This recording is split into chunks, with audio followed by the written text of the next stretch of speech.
చిన్నగా పో దూరంగా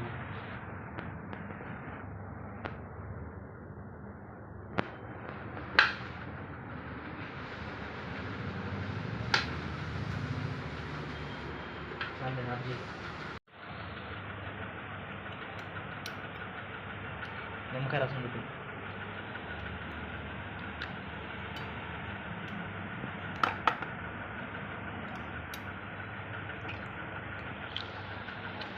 అది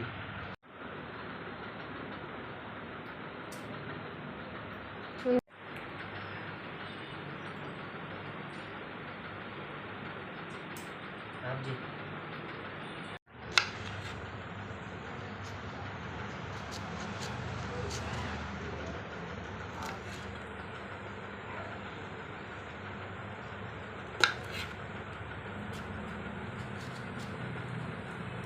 వెనక్కి ఉన్నట్టు కూర్చున్నావా ఏది తర్వాత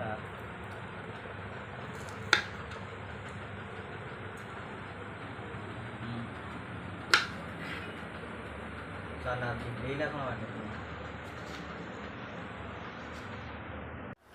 ఫస్ట్గా ఆయిల్ పోసుకుందామండి. కొంచెం ఆయిల్ వేడెక్కాక శనగకాయ పప్పు 1 కప్పు,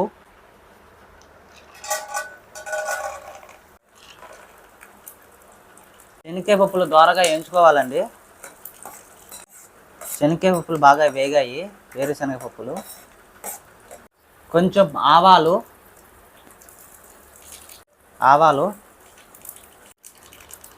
పచ్చిమిరపకాయలు 1 కప్పు అండి.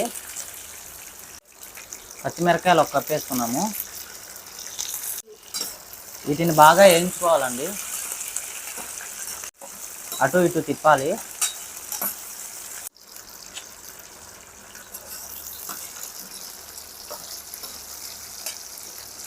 శనగకాయ పప్పులు, పచ్చిమిరపకాయ, ఆవాలు బాగా వేగేంత వరకు కలుపుకున్నాము. కొద్దిగా కరివేపాకు వేసేసుకున్నామండి.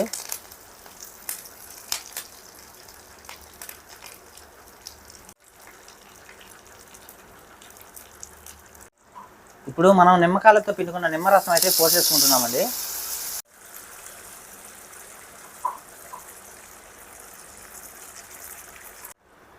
పసుపు అయితే వేసుకుంటున్నాము. పసుపు కొంచెం ఎక్కువగానే వేసుకోవాలండి. మన పులిహోర పసుపు కలర్లో రావాలంటే పసుపు కొంచెం ఎక్కువగానే వేసుకోవాలి.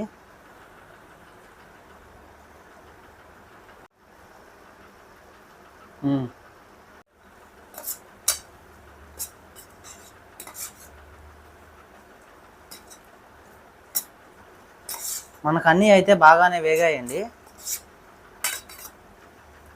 బాగా వేగిన తర్వాత ఇక దించుకొని మనం తయారు చేసుకున్న రైస్లో కలిపేసుకోవడమేనండి.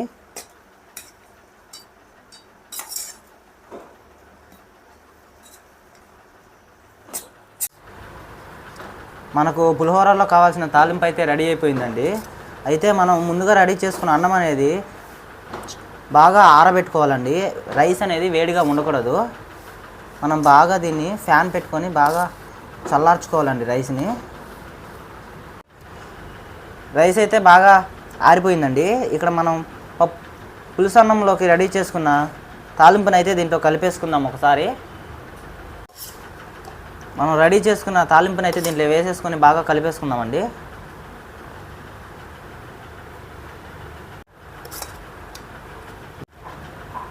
మనం ఈ తాలింపుని అయితే రైస్లో బాగా కలిసేటట్టుగా కలుపుకోవాలి.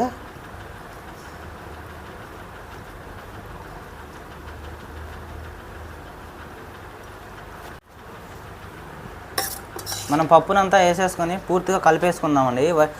ఈ లెమన్ రైస్ బాగా ఎల్లో కలర్లో వచ్చేస్తుంది. మనం చేసిన పులిహోర అయితే తయారైపోయిందండి. ఒకసారి మనం పులిహోర టేస్ట్ చేద్దాం ఎలా ఉందో. మా చిన్నోడు కూడా పులిహోర తినడానికి రెడీగా అయితే ఉన్నాడు.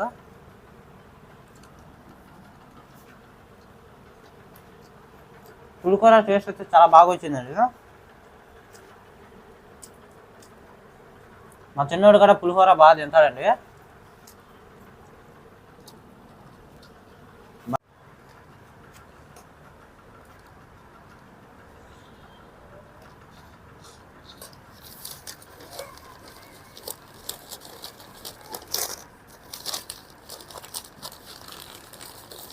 ఉమ్.